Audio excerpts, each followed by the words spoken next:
Hey guys, welcome back to another study vlog.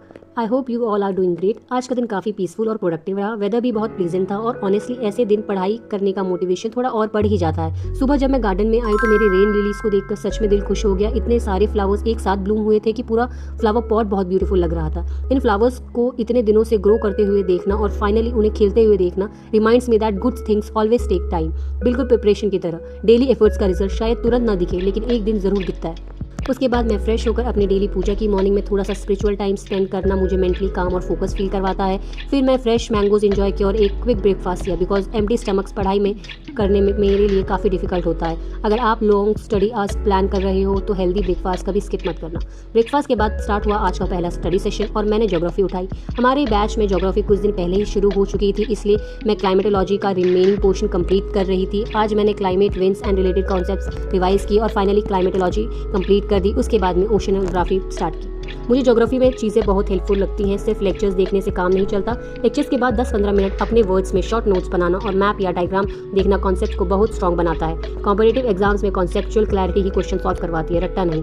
Geography complete करने के बाद मैंने स्विच किया इंग्लिश पर। आज होमोनिम्स की क्लास थी। बहुत सारे वर्ड्स ऐसे होते हैं जो साउंड सेम करते हैं लेकिन उनका मीनिंग और स्पेलिंग कंप्लीटली डिफरेंट होता है। पहले ये टॉपिक थोड़ा कंफ्यूजिंग लगता था लेकिन रेगुलर प्रैक्टिस से काफ़ी ईजी हो गया है। क्लास के बाद मैंने अपनी वोकैबलरी रिवाइज की। मैं रोज़ थोड़ी वोकैबलरी रिवाइज करती हूँ क्योंकि एक दिन में 100 वर्ड्स याद करने से बेटर है हर रोज़ 10-15 वर्ड्स रिवाइज करो। रिवीजन ही वोकैबलरी को लॉन्ग टर्म मेमोरी में लेकर जाता है। अगर आप सीरियस या एफकेट की प्रिपरेशन कर रहे हो तो इंग्लिश को लास्ट मोमेंट के लिए मत छोड़ो।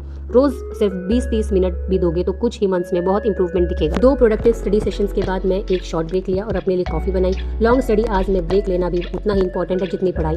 अगर कंटिन्यूसली 4-5 घंटे बैठोगे तो कॉन्सेंट्रेशन नेचुरली कम हो जाएगा। इसलिए शॉर्ट ब्रेक्स लो, थोड़ा वॉक करो, पानी पियो और फिर फ्रेश माइंड के साथ वापस स्टडी टेबल पे आओ। कॉफ़ी के बाद आज का लास्ट स्टडी सेशन था पॉलिटी का। आज मैंने अटॉर्नी जनरल ऑफ इंडिया वाला फाइनल लेक्चर कंप्लीट किया। लेक्चर के साथ साथ मैंने इंपॉर्टेंट कॉन्स्टिट्यूशनल आर्टिकल्स और की पॉइंट्स भी नोटबुक में नोट डाउन किए। मेरा मानना है कि पॉलिटी सिर्फ पढ़ने का सब्जेक्ट नहीं है, उसे रेगुलर रिवीजन और प्रीवियस ईयर क्वेश्चन सॉल्व करना इक्वली इंपॉर्टेंट होता है। जब आप PYQs देखते हो तब समझ आता है कि एग्जाम्स में किस टाइप के कॉन्सेप्ट बार बार पूछे जाते हैं। और इसी के साथ आज का स्टडी टारगेट कंप्लीट हुआ। हो सकता है मैं आज 10-12 घंटे स्टडी ना किया हो, लेकिन जितना भी पढ़ा पूरे फोकस के साथ पढ़ा और मुझे लगता है quality of study always matters more than counting hours. अगर आप भी किसी कॉम्पिटिटिव एग्जाम की तैयारी कर रहे हो तो बस एक बात याद रखो, कंपैरिजन से कॉन्फिडेंस कम होता है लेकिन कंसिस्टेंसी से कॉन्फिडेंस बनता है। अपनी जर्नी पर फोकस करो, डेली टारगेट्स कंप्लीट करो और हर दिन 1% बेटर बनने की कोशिश करो। वही स्मॉल इंप्रूवमेंट एक दिन आपको आपके ड्रीम यूनिफॉर्म और ड्रीम करियर तक लेके जाएगी। अगर आज का व्लॉग आपको पसंद आया हो तो वीडियो को लाइक जरूर करना, कमेंट में बताना कि आज आपने कितने आज स्टडी किया और किस सब्जेक्ट पर फोकस किया। और अगर आप हमारी एफकेट और CDS की प्रिपरेशन जर्नी का हिस्सा बनना चाहते हो तो चैनल को सब्सक्राइब करना मत भूलना। I will see you all in the next study vlog. Until then, stay focused, stay consistent and keep working hard for your dreams. Bye guys, take care.